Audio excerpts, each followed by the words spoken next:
Seperti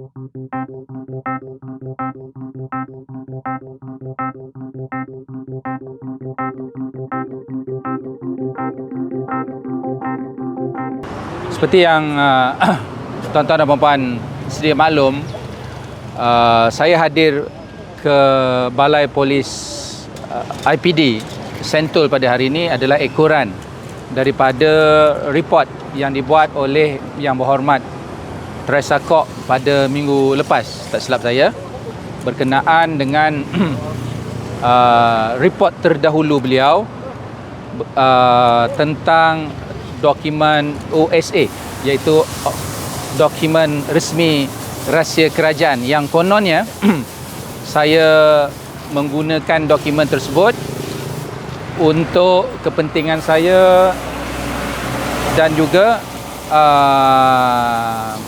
membantu saya di dalam mahkamah, iaitu mahkamah saman siwil beliau terhadap saya. Okey, kes ini telah pun berlalu 2 tahun yang lepas, ya. Perbicaraan tentang kes yang mana pada tahun 2018 saya telah pun membuat satu report, ya, kepada beberapa orang pemimpin PH di negeri Selangor berkenaan dengan skim skim bantuan untuk warga emas, iaitu YAWAS di Selangor. YAWAS memperuntukkan hampir 500 juta ringgit, iaitu duit daripada rakyat negeri Selangor, 500 juta setahun. Dan saya telah mendapat maklumat daripada orang yang tidak saya kenali melalui dokumen yang dihantar ke rumah saya ketika saya tidak ada di rumah dalam envelope. Dan bila saya buka envelope tersebut, saya melihat beberapa dokumen ketika itu. Apa yang saya buat dengan dokumen tersebut adalah mengadukan dokumen tersebut kepada kepada Balai Polis DPJ, dan juga telah pun mengadakan ataupun membuat laporan terhadap dokumen yang saya dapat tersebut kepada pihak SPRM di negeri Selangor ketika itu. Daripada dokumen tersebut juga, saya telah pun mengadakan satu demonstrasi di hadapan pejabat YAWAS, tapi saya tak menghebahkan dokumen tersebut kepada orang ramai dan media. Hasil daripada pendedahan tersebut, ya, kerajaan negeri Selangor telah pun menutup YAWAS. Maknanya skim tu ditutup. Dan hasil daripada pendedahan tersebut juga, GM ataupun pengurus besar YAWAS dipecat kerana pelantikan beliau bercanggah dengan perlembagaan negara kita, iaitu orang yang telah didapati muklis, bankrupsi, tetapi dilantik menjadi pengurus besar YAWAS yang mengendalikan duit berbilion, ya, ratus ribu ataupun berbilion duit kerajaan negeri Selangor. Jadi ini sudah pasti, ya, adalah salah laku yang amat besar oleh kerajaan di bawah kepimpinan Datuk Seri Azmin Ali ketika itu menjadi Menteri Besar Selangor. Jadi hasil daripada itu, saya buat report kepada pihak polis, kepada pihak SPRM, dan daripada report yang saya buat itu, YB Teresa Kok tidak berpuas hati, kononnya saya memfitnah beliau.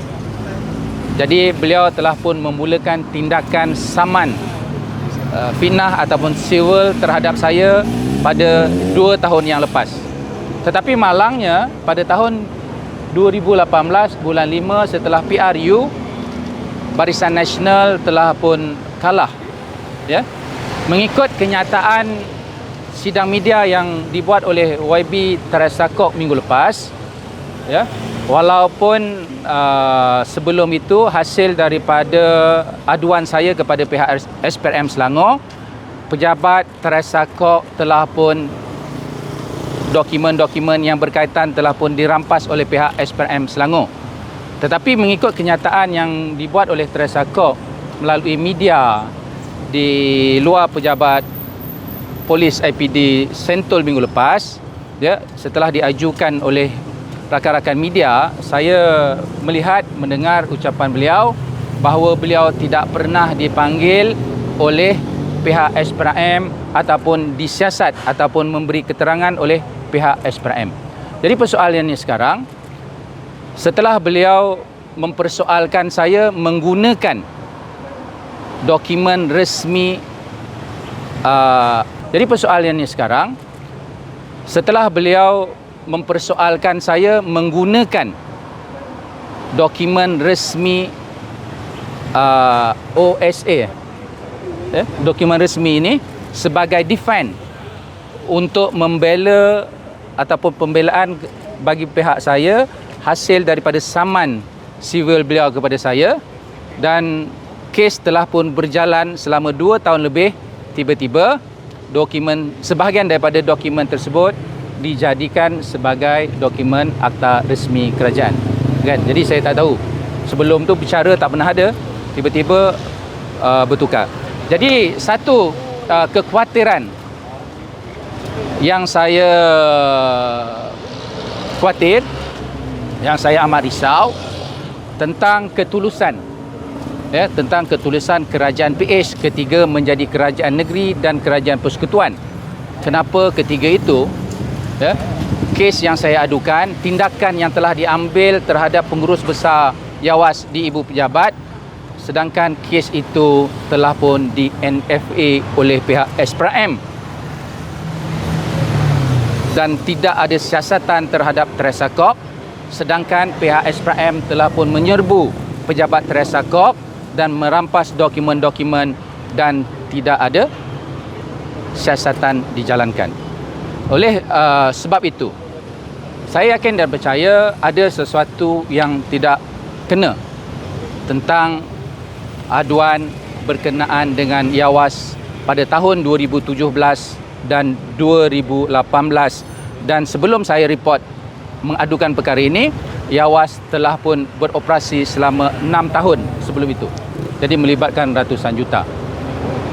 Dan hari ini saya percaya tindakan YB Teresa Kok membuat laporan polis untuk polis mengambil tindakan kepada saya. Kononnya saya menyebarkan ataupun menggunakan dokumen OSA ini adalah bersifat untuk mencegah daripada keadilan, kerana perjalanan mahkamah telah pun berjalan, perbicaraan telah pun berjalan hampir 2 tahun lebih. Tiba-tiba beliau ingin menafikan perkara ini dan menjadikan dokumen tersebut sebagai akta resmi kerajaan. Dan yang paling penting, hari ini di Mahkamah Tinggi Kuala Lumpur sekarang ini, hari ini, peguam saya, sebahagian daripada peguam saya telah pun memfailkan permohonan untuk mendapatkan keterangan daripada Perbendaharaan Negeri Selangor tentang dokumen yang telah pun baru-baru ini diwartakan sebagai dokumen akta resmi kerajaan. Sekarang tengah di Mahkamah Tinggi, dan saya diwakili oleh peguam saya, Tuan Muhammad Nasir, Jadi saya berharap seperti yang Anwar Ibrahim katakan di dalam debat Datuk Seri Najib minggu lepas, apa-apa yang berlaku di dalam negara kita ini mestilah ada ketulusan dan forensik, apa dia kata? Audit forensik tentang Yawas di negeri Selangor. Apa yang saya dedahkan sebelum ini perlu dilakukan dengan segera demi menjamin ketulusan keuangan ratusan juta yang tak tahu mana hilangnya di negeri Selangor dan penyalahgunaan Yawas tersebut. Kenapa saya sebut sikit tentang penyalahgunaan Yawas ini ataupun skim akhirat kematian untuk warga emas di Selangor ini memperuntukkan RM5,000 kepada waris yang meninggal. Tetapi mengikut laporan yang saya buat dulu, maklumat yang saya dapat bahawa ini bukan pada Teresa Kok ya, semua ya. Bila orang meninggal barulah keluarkan duit tersebut daripada akaun M-Bank. Setiap wakil rakyat diberikan ATM card M-Bank kepada wakil rakyat. Bila ada orang meninggal je, diorang akan draw 2,000 ataupun 3,000 dahulu bantu, dan kemudiannya bila dah lengkap hantar dokumen, claim balik lagi 2,000. Apa yang berlaku ketika itu ya, setengah-setengah dan sebahagian besarnya waris-waris ini hanya dapat permulaan 2,000 atau 3,000 ringgit dan balance-nya tak dapat. Jadi dalam dokumen yang saya dapat tersebut, yang saya tak tahu siapa yang hantar, telah pun menyenaraikan nama detail siapa yang dapat, siapa yang tak dapat, dan ada kes ya. Dan ada kes. Duit Yawas ini adalah untuk rakyat negeri Selangor. Pertama. Yang keduanya, saya persoalkan ketika itu kenapa duit ini diberikan juga kepada wilayah wilayah persekutuan. Dan ada daripada kalangan wakil rakyat ketika itu menggunakan kad ATM M-Bank ini pergi ke Sabah, draw duit di Sabah beribu ringgit. Kerana sistem Yawas ini dia bagi 5,000 ringgit dan auto top up. Keluar 5,000 tambah 5,000, keluar 5,000 tambah 5,000. Jadi duit ini dikeluarkan di Sabah. Jadi adakah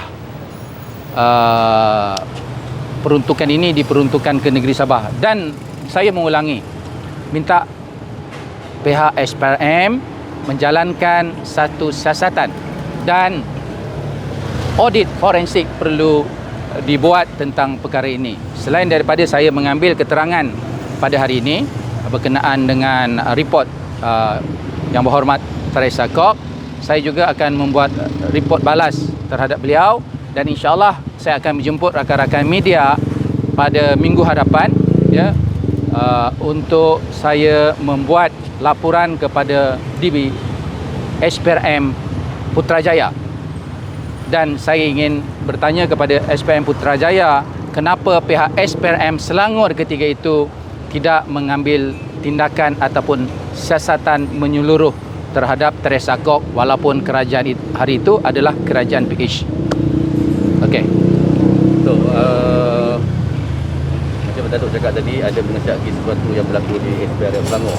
Adakah Datuk merasakan atau maki sesiapa di SPRM Selangor sendiri itu yang berserumpul dengan saya tidak mengatakan sesiapa, cuma saya risau ya, setelah rampasan serbuan dibuat di pejabat Teresa Kok dan pendedahan tentang oleh Teresa Kok, OIB Teresa Kok sendiri di hadapan ibu pejabat polis.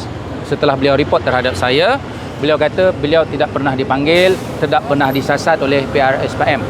Dan memang saya tahu ya, pihak SPRM Selangor tidak menjalankan siasatan, tetapi maklumlah lepas PRU yang ke-18 ini saya menjadi seorang yang pendiam ya, saya buat kerja saya sendiri, melakukan perniagaan, jadi saya kurang aktif dalam perkara-perkara ini.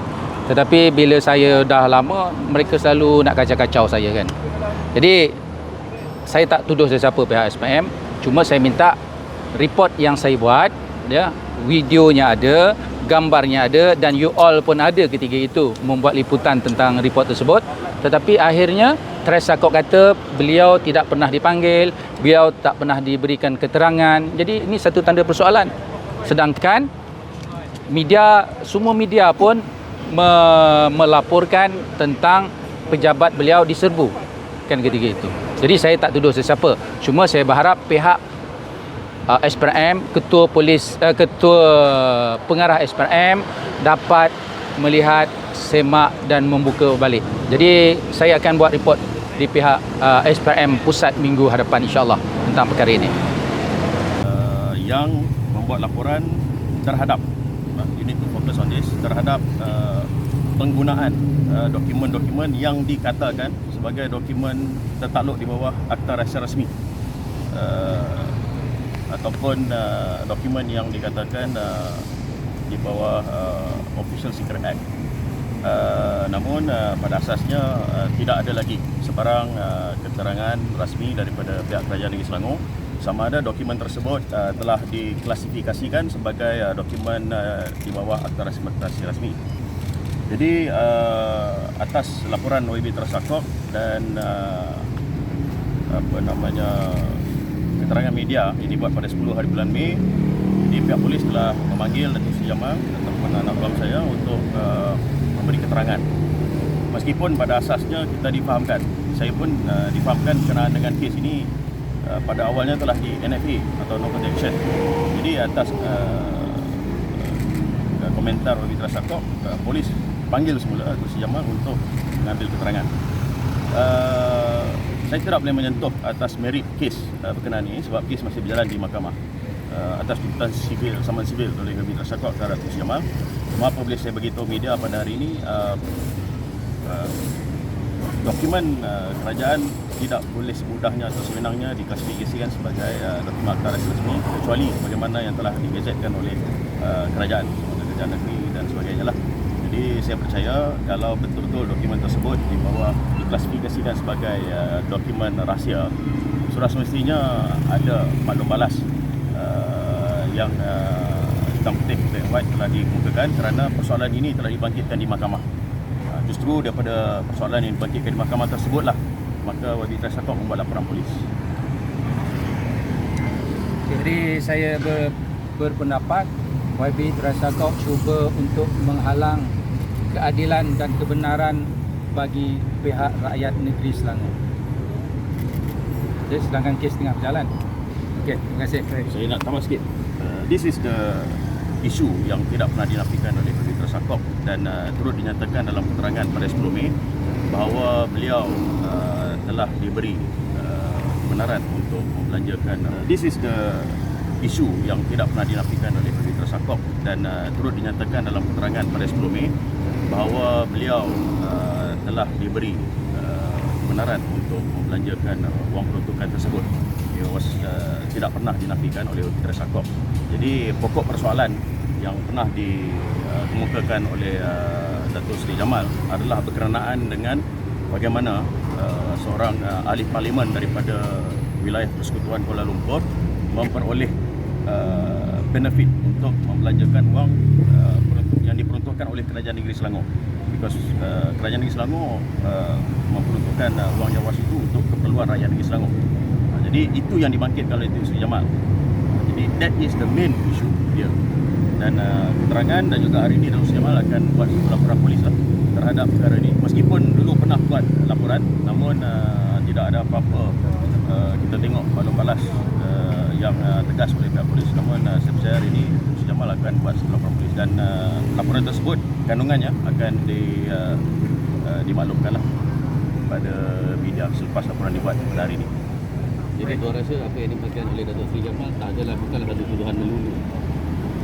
Itulah pada asasnya isu yang dibangkitkan adalah bagaimana seorang ahli parlimen dari luar daripada Selangor memperolehi benefit ataupun kelebihan untuk membelanjakan wang yang diperuntukkan kepada adun dan wakil rakyat Selangor oleh kerajaan Pakatan Rakyat pada ketika itu. Jadi itu pokok persoalannya. Dan untuk membuktikan bahawa tindakan mempersoalkan itu bukanlah satu fitnah. Jadi dokumen yang dikatakan kononnya dokumen di bawah akta resmi tersebut telah dikemukakan di mahkamah oleh peguam yang menjalankan kes tersebut, iaitu Tuan Nasir. Jadi itulah, that is the orang kata permulaan. Itulah permulaan bagi orang kata persoalan yang telah timbul yang dibangkitkan semula oleh OIB tersangkut. Okey. Nama utama?